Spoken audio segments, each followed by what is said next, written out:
What's up, everybody? Welcome to the VSM Real Estate Podcast, getting you closer to massively successful players in the Twin Cities real estate market. I'm your host, André Anderson, today joined by another Anderson, Kevin Anderson. Hey there. Hey, how's it going? Good. Yeah. Great last name. Yeah, I know. Yeah. Not a lot of those in the U.S., so I'm glad we can get together on this. I think there's like 5 of us. Yeah. Yeah, 5 Andersons. Yeah, and I've only met one now, so yeah. I'm hoping to meet some other ones. Yeah, where's the other 4? Or where's the other 3? For sure. Well, you're the president and partner of Obsidian Group. Yep. And you guys office with us here. You're very commercial-oriented and everything like that. Right. Can you kind of tell us a little bit, just like a little highlight of kind of yourself, what you're doing right now? Sure. And then I guess we can kind of get into how you got into real estate and like just kind of your entire maybe backstory from there. Yeah, absolutely. So Obsidian Group, we're a commercial real estate, predominantly investment and brokerage firm. We have 6 total employees. We have 3 partners, me, Daniel, who is a VSM favorite and used to be on the guys' team, and Brad Heitzinger, who's an attorney at Great Plant Moody. So we're the 3 partners, and then we have 3 great brokers that are transacting with and for us, Ethan, Sam, and André. And we're looking to add our 4th broker to our team, hopefully in a few weeks here. So awesome. We're growing, and we started in February. And again, we're mostly looking at retail, office, and industrial product. And we really are trying to get on the buy side and actually acquire these properties, use our internal leasing team to lease them up and create value for both us and our investors. So it's been a fun ride so far. It's been fun working with you guys too. Yeah, for sure. Yeah, I've always loved I bring some deals over to some of your guys too, and we love referral fees. Of course, yes, Yep. of course. And it's really awesome to see what's happening in the commercial space. I've been talking with people here and there. But yeah, it is something unique, of course, that you guys are mostly focused. I know some people will help a little bit more with like multifamily apartments, and that's probably been the buzz for quite a while. Sure. And whatnot. Yeah, but, low cap rates. Low cap rates. Yes, I love that. I want my money to make not as much money. Exactly. Yeah, we're steering clear of that for now, but multifamily is something where when you look at it economically, it's just there's too many players right now in that market. There's a lot of money from overseas. There's a lot of money from the coast kind of flooding into our markets. And for us, it's where's the value where people aren't, right? So kind of trying to get ahead of that curve and trying to find different deals that make sense for what we're trying to do, and that's kind of churning our capital. So putting money into a deal, doing exactly what you guys do with flips and remodels and all that stuff. Try to either refi or sell it. And then again, we take that capital back that we put into the deal, hopefully turn that into the next deal, and kind of so on and so forth. So and scale from there, right? Scale from there. Yeah. That's awesome. I know when I was sitting here just a little bit ago, I believe I referred one of my clients who was just kind of acquiring his like single family home and like kind of using it for property management and whatnot here. But he wanted to scale into multifamily apartments and maybe a mixed use space and whatnot. And it was mentioned that like warehousing is like of course exploding because of like the Amazon effect and all this kind of stuff. Weed. And weed. Yeah, exactly. Yeah. And and that'll be a huge thing here. I don't know if anything's actually like really happening like super right now, is it? Yeah, I mean, we know the main lobbyist that's doing the marijuana lobbying for the Minnesota state and legislation and writing the bill actually. So we have a little bit of insight on that. I don't think it's something where I could put an exact timeline on it. But the reason that we're really looking at that is what happened in Denver with the boom, right? Yeah. And that really correlated into the industrial sector being just, again, booming as well. A lot of these people who were growers and distributors and the shops, needed space to grow their plant and prices went up. There's industrial developments all over the place in Denver. So, we're thinking if we can get ahead of that curve and, it's going to happen, it's just a matter of when. Right now it's looking like 2020, they'll make it a little less illegal. 2021 is kind of where we'll see that big push. I see landlords hedging that too, saying, hey, I think my industrial building's worth X now because of what happened in Denver, and of course, that's all Fugazi, but it's something that's very interesting, and we're keeping our eye on as well. So the industrial market, just from the Amazon, the e-commerce side of it, from all these, different distributors that are trying to get the last point of entry and be by some of these major highways and corridors. And then that boom of medical marijuana and legalization of marijuana. I think that's the asset type that we like the most, but it's becoming like multifamily where it's just so hard to get into. Yeah, everyone's like, oh my God, it's going to happen. Right. Yeah, for sure. Right. So we had to go to Farmington to get our first industrial deal. Oh my gosh. Which we're hopefully closing on in a few months, or a few weeks actually. Right. But that's about 15 miles from here and 20 miles from the Twin Cities, but close enough to be dangerous. So. Yeah, for sure. Yeah, I mean Farmington. It's definitely, farms and stuff out there, so it makes sense. Yeah, it comes with the name, right? Yeah, exactly. But it's a good town, and, there's not too much going on there, but Lakeville's blowing up. I mean, you guys know from the residential side, and of course, yes. You can't find anything for under like $500,000 now for a new development for a single family, and when's it going to end? I don't know if we know that answer, but it's been crazy. Yeah, no doubt. That's awesome. So, kind of take me back on how you got into real estate. You're like really ramping up on a lot of stuff, really kicking ass and everything like that. Did you start off like thinking I definitely just want to do commercial and whatnot, or did you start off in residential at all as like an investor or anything like that, or what was kind of like the origination that like real estate is? Sure. So way back, I mean, I don't even remember how far actually.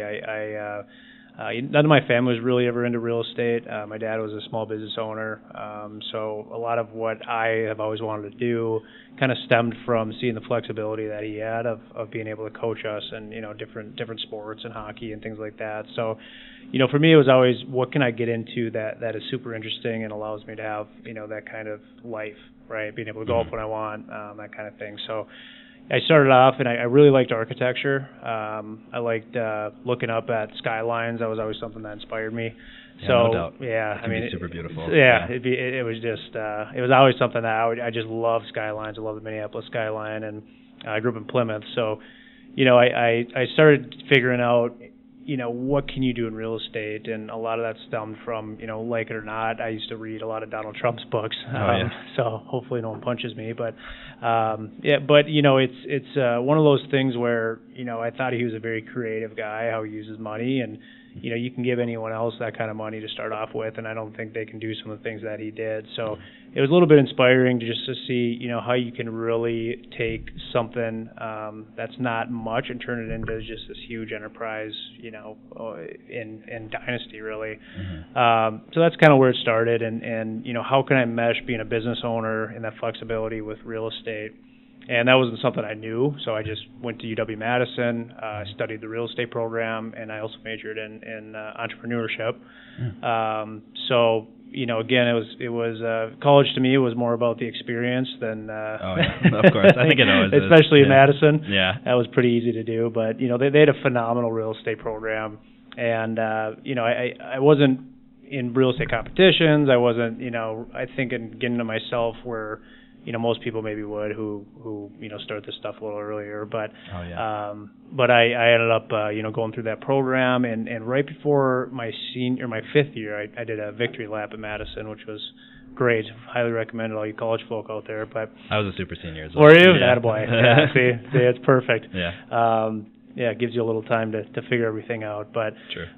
So the last year I was approached by this gal that I knew kind of from high school, and she's like, "Hey Kevin, you're in real estate, right?" And I said, "Yeah." And she said, I'm interning for this group that I think you'd fit in with wonderfully, right? They're 6 guys. They do well. It's a really great atmosphere, and I'd like to introduce you to them. So that was my kind of first start, was an interview. I remember this like it was yesterday. I walked into the office. I didn't know this was a brokerage internship. I didn't know what brokerage was. A lot of what I always wanted to do was development and investment, but I didn't know how to get there. I never wanted to be an analyst. I never wanted to have a salary. I think there's a quote that I really like, that a salary is a bribe they give you, to quit your dreams. Oh. Right? So I identify with that so much. Absolutely. Yeah. So salary to me was off the table at that point, and I was trying to figure out how I can scale up as fast as I can, because that's just what I've always wanted to do. And So I walked into this office again, didn't really know what brokerage was. It was a company called Cressa. It's a national tenant representation firm. So they basically help companies and corporations with their real estate leases and purchases, right? So, so we represent a company, help them identify different options for lease or purchase that work for their, facility, and negotiate that deal. You get a fee from that, which is a commission fee, just like residential. And I learned about that after the fact, but I remember sitting down with Ross, who was one of the partners at the time, and he goes, it was 10:30 in the morning, I think it was on a Tuesday, and he goes, "Hey, do you want anything to drink? You want water? We got whiskey." I said, "I'm good with water." I thought that was my first test, and he sits down and pours himself a brandy. Yeah. So I was like, this is off to a good start. Yeah. So from there, everything kind of progressed, and that was kind of my start. I thought that was a really good atmosphere to kind of begin with, and it allowed me to work while I was still finishing up college.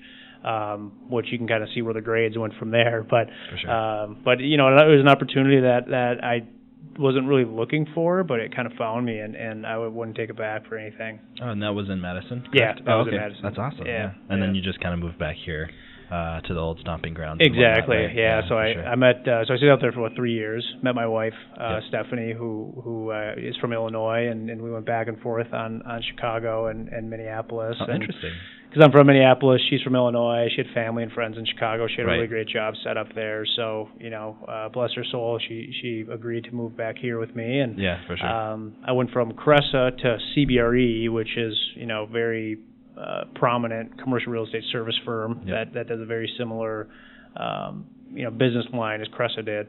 So I thought that was kind of a decent transaction, and I can get into a bunch of different rabbit holes, but for sure. It was one of those things where it pushed me to do what I'm doing now, because I was just in a tough situation right from the get-go. I was overpromised, some of the things that I think are important to someone who was already 3 years into the business. It's an all commission business. It's a new market, so really getting into that. A new market, it takes time. I mean, these transactions take time, and basically, I'm not going to say names, but my team did very well. But I was digging up all the business. I was running most of the deals, and then I was giving 60% to my partners, and then CBRE would in fact take 50% of my 40%. So now I'm at 20%. So if anything, kind of lit a fire under me to start my own company and get out of this rat race that I thought was brokerage. Or working for kind of a big corporate firm. That was it. So yeah, that all makes sense. Did you have any? Was it kind of the markets, or was it maybe just kind of like family reasons and whatnot that you chose Minneapolis over Chicago? Because Chicago's, of course, kind of a huge playground. But what if, right? Yeah. But it was just the industry. So commercial again is very hard to ramp up with. You got to know the buildings, you got to know the players, you got to have a really great network. And I was just thinking long term. I knew that Chicago would have been the best choice for sure for the age I was at, and for having a good.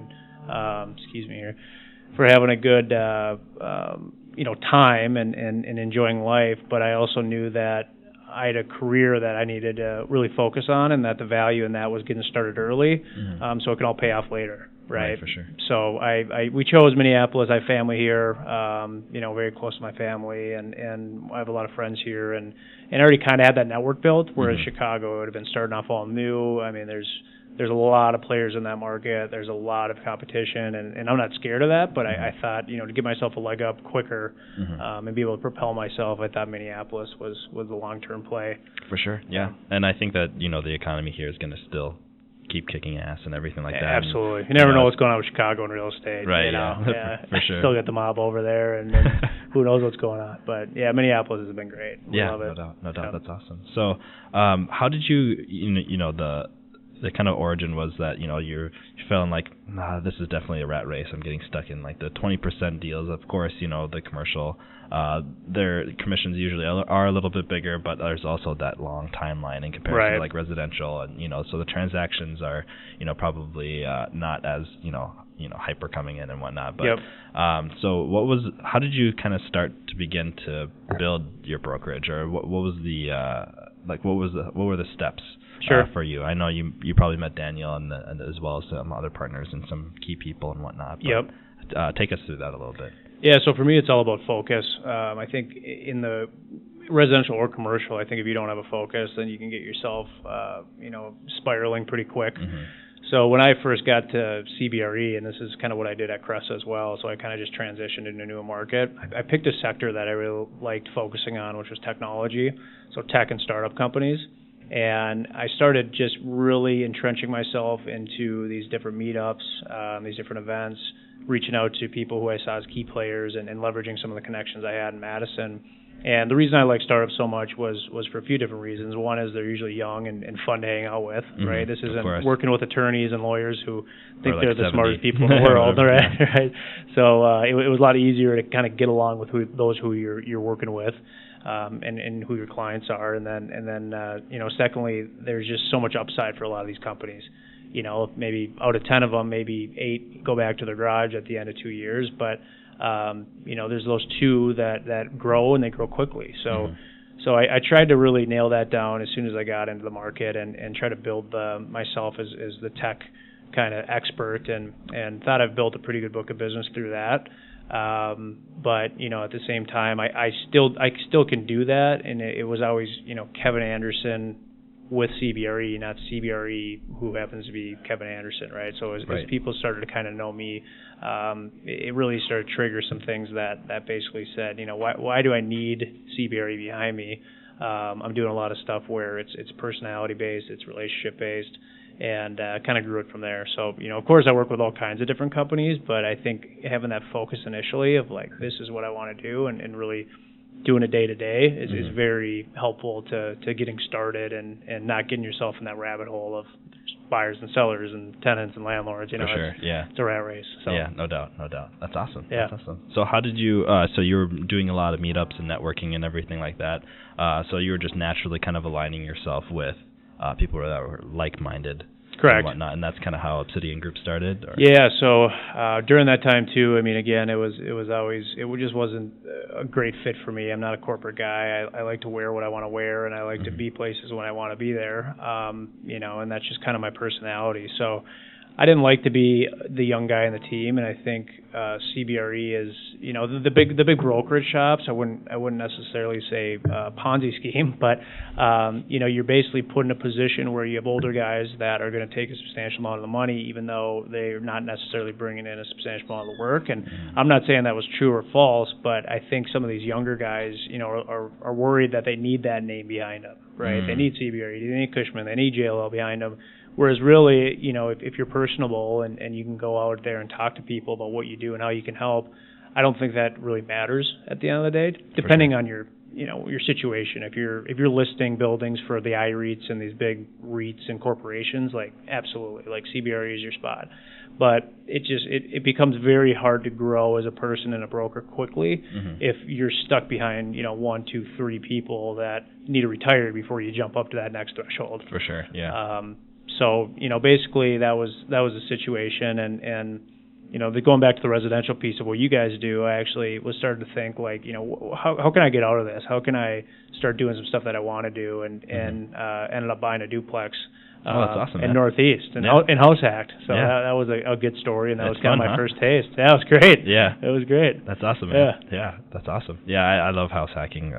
It's just one of the easiest ways to start investing in general. Yep. Just because, especially for people that are maybe younger, getting started and all this kind of stuff, because you can just get into it so like with such a low down payment, or in my case, I made money buying it, right? Yeah. Because I got my own commission, and then I use like down payment assistance and all this kind of stuff. It's attaboy. Like, you just like game the system, right? Oh, the perfect storm. So it's like infinite returns. Sure. It's like I didn't put anything. I got your cash on cash is $1 billion. Yeah, exactly. Yeah, that's great. That's awesome. Yeah. Northeast is really beautiful part of town as well, so that's awesome. Yeah, we got into a good situation. I can share a little bit about the deal because I think it's pretty interesting. But I got on bigger pockets. I was like, I want to, what can I do to not have to just get a commission every month that I don't know is coming in or not? And obviously some commissions are big, some are not.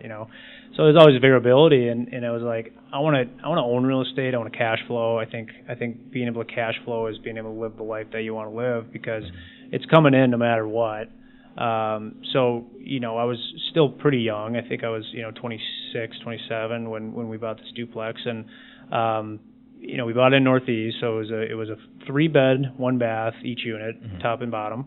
It was a little bit north. It was like north of Betty Dangers, like kind of in that area. Yep. So it wasn't like the main northeast area where people were kind of looking. So I think the people were a little bit scared of that. So so we ended up getting it for $242, which again 3-bed 1-bath in northeast for a 2-unit is pretty good. Yeah, for sure. And ended up sinking a lot of money into it. This is my first time doing it, so we totally had to redo everything. I mean, we're talking top to bottom, paint job. This was a little interesting, but the nice part was it appraised, I think around 3-something. So I actually got to have no money down, and then I actually had a draw that I could take from the repair value, right? So I had about $40,000 that we could play with. For the remodel and went, I wouldn't say substantially over that, but if you don't know contractors and you don't know the right people, you can get run around. You can get run around. Yeah. So, I took a few people's advice and everything worked out for the best, but we ended up living in there for about a year. I think we were paying out maybe like $100 a month, and that included utilities, so it was a great situation, and at the end of the day, there's some improvements that were needed that we disclosed as far as like the stucco and water heater. Some of the we had 2 furnaces that need to be replaced, and I started looking at it just from a longevity perspective, and I was like, you know what, I think now is a perfect time to sell. I think that market is super hot right now, and we ended up putting it on the market, and we got I think around $424 for it, I want to say. Yeah. So I was like, I'm hooked, but I'm like, I don't want to do this residential stuff anymore. Yeah, it's too small. Yeah, exactly. Let's keep that for those guys, because I was there was just a lot of different things that I never thought about, and I think being in the commercial world, I just see commercial so much. Right, for sure. So for me, that's home. Yeah, no doubt. And so that's what we're trying to do at Obsidian, is just basically house hack commercial real estate buildings. Yeah, that's awesome. Yeah. That's amazing. So where are you kind of guys going from here? I know that you're probably going to try to look for the house hack or office hack or whatever you want to call it, right? Sure. Pretty soon and whatnot. Yeah. Or maybe have something already under contract. But so what are you guys going to do kind of from here? What do you see Obsidian Group growing? So we want to take over the world. I met nice. Daniel, and he was referred to me by actually Ryan Schroeder of VSM, who's a great guy, and he reached out on LinkedIn and we chatted, and he's like, hey, you need to meet Daniel. He's trying to get in this commercial real estate thing. He's got some good mentors. You guys should connect. So we did, and this was about a year before we launched. And him and I just stayed in touch every week, almost every day, and said, hey, what do you think of this deal? What do you think of this building? What do you think of this tenant? What do you, just kind of bouncing ideas off each other. And I knew very quickly that, I'm always trying to immerse myself into people who are a lot smarter than me, which is easy to do. But, he was one of those guys that had a very dynamic skill set that I thought, maybe complemented mine very well. So I introduced him to Brad Heitzinger, who's our third partner, and I met Brad through a real estate meetup, and he was an attorney. He puts together a lot of the funds and a lot of legal work for Pastor Properties and the Stu Ackerbergs of the world, so these big kind of name guys, and him and Daniel hit it off as well, and from there it was kind of us 3 meeting and figuring out how to do this, and that's kind of the story of how we all started. And I think we launched in April. I quit CBRE in February. My wife was super happy with me. We sold the duplex. We moved. We had a wedding to plan. I quit my job and I started a company. Dang, yeah. So it was Power Pack 2019 for the win. That's right. Yeah, that's right. So she's great, and everything worked out for the best. But so we're at this stage we have we're already trying to obviously buy buildings. We as 3 partners have already purchased a building in Cottage Grove. It's a 12,000 square foot retail building. It's anchored by Von Hansen's Meat. We have about 8,000 square feet vacant that we're trying to fill up. We got at a very, very good basis, $30 a foot for retail, which is kind of what we measure stuff on as basis. What you're in at. And we think once it's filled, we bought it for $450. We think once it's filled, maybe probably close to that $1 million value. Awesome. Yeah. So filling it's not as easy as it sounds, but we think it'll happen. So we're really putting our team on that one. And then Farmington, we're under contract on a 34,000 square foot warehouse building. That one cash flows day one, so that's going to help subsidize this Inwood deal. And then the one we're really excited about now is an office building in Brooklyn Center. or Oberon Tower, which hopefully is home to VSM soon. And it's right on the corner of 694 in 100. It's 110,000 square foot office building.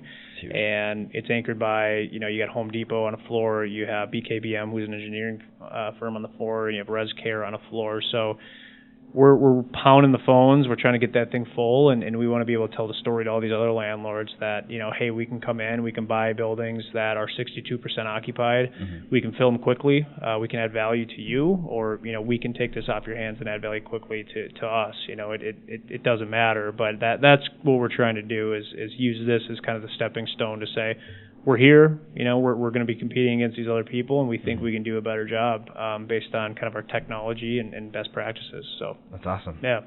So if anyone's listening and they're like, hey, I need a space, or hey, I have Oberon Tower, baby. Yeah. It's Topgolf, just going up there. There's a lot of development happening there. It's not your sexiest suburb, but there's so much value, I think, there as far as growth and opportunity, and it's in an opportunity zone. For sure. There's been a lot of talk about that, but we're going to hopefully hold it for 10 years and take some tax advantages from it as well. But if anyone needs space, we got from 600 square feet to 9,000 square feet, and we're going to be just dishing out TI allowances to build out spaces because we need to spend a good amount of money for this opportunity zone concept. So that's let me know. Yeah. Well, how can they let you know?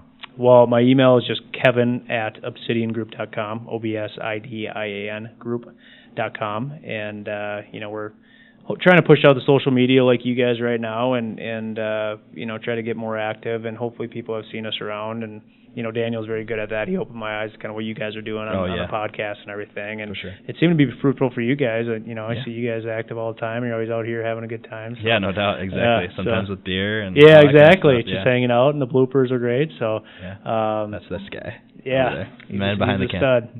Yeah, exactly. What are you guys working on? I mean, what do you got going on in the pipeline? I have a couple of people under contract for buying and selling and just residential stuff. I have a couple of people as well for on getting on board property management and whatnot, of course. So just feeding that pipeline. Nice. I am looking to get a little bit more into investing because I have like 2 duplexes and whatnot, but I really need to feel like I need to scale up and push a lot of efforts and whatnot. So, sure. I'm also actually taking a look at Thailand and Vietnam. I'm going there in November to take a look and trying to get myself connected with some people and see how I can do things.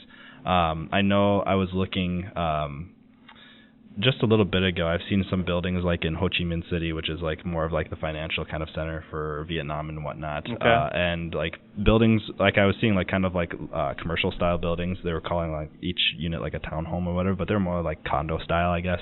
You could think of them. And the entire building for like 10 bedrooms and like 11 bathrooms or so was like $40,000 or something. I'm like, oh my god, that's awesome. Yeah, that'll work. I'll take a few of those. Yeah, exactly. Even if like even if like the rent doesn't make sense, you could just buy it for yourself. You know what I mean? Yeah, and just like visit it and whatnot. So that's great. Yeah, so there's that kind of stuff, and taking a look. I know I'll be taking a look at Japan as well sometime soon. But good for you. Eventually, getting out of. I heard Japan has almost negative interest rates, which is crazy. Yeah, they do. Yeah. One of my friends was like, hey, how much interest could I get if I loan money? Because I can borrow money at 1%. And I'm like, there's a huge delta that you could do there. Like, if you wanted to start like a private money kind of lending thing. Yeah, those are the kind of guys we need to find. Right, I know, exactly. I guess money's flooding in from like the Hong Kongs and Japan, some of those areas. So yeah, you have to let me know if you got anyone with some deep pockets, because we're trying to raise a fund at some point here. That's kind of the overarching theme. For sure. Is to have kind of a blind pool where we're putting people's money to work. Real estate to us is more tangible than I think the stock market. If you look at prices of stocks versus earnings relative to those over the past 10 years, I think there's a huge delta there. So real estate for both of us, it's tangible. You can touch it. You know how to lease it up. The income's there. The cash flow is there. If it burns down, you still have the land, right? Exactly. And insurance policy, hopefully. So to build something back. Exactly right. Yeah. So that's kind of the next goal.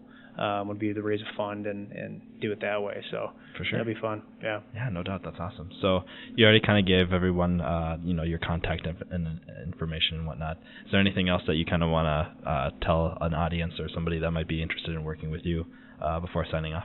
Sure. I think again, we're growing. We're not necessarily looking for everyone. We're looking for the right people. And again, I think if you're looking at commercial real estate from the lens of being a broker your whole life, I think there's a different way to go. But if you want to look for an opportunity where we as the partners are there to help you and push you and motivate you and give more than we receive, because we understand that's recouped on the back end.